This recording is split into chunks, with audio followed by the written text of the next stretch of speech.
Deuxièmement, parité et imparité. Définition et caractérisation de la parité et de l'imparité.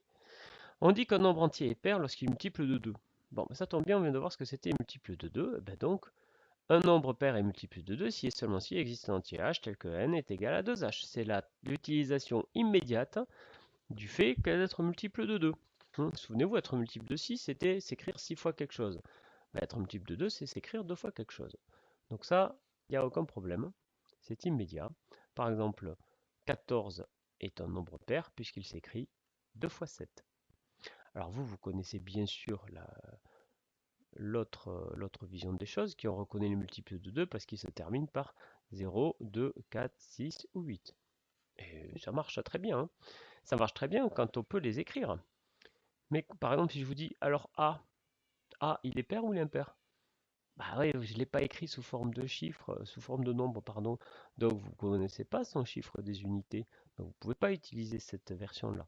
Par contre, si je vous dis que A il est égal à 2 fois B, ben ok, A il est pair.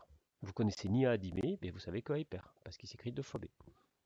Ouais, vous voyez l'intérêt de ce type d'écriture. C'est pour faire des choses un petit peu plus abstraites. Alors, nombre impair. Bon, ben, le nombre impair, là, c'est une petite démonstration. Lorsqu'il n'est pas pair, donc puisqu'il n'est pas pair, ça veut dire qu'il s'écrit comme ça. Il finit par ça.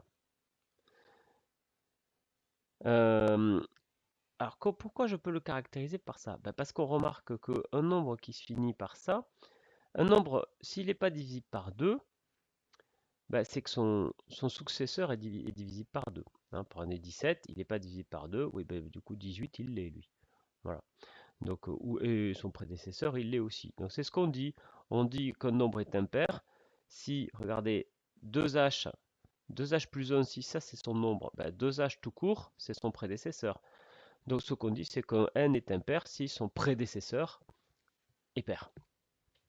Voilà, c'est juste ça. Bien, alors on va tout de suite appliquer ça au lemme des carrés.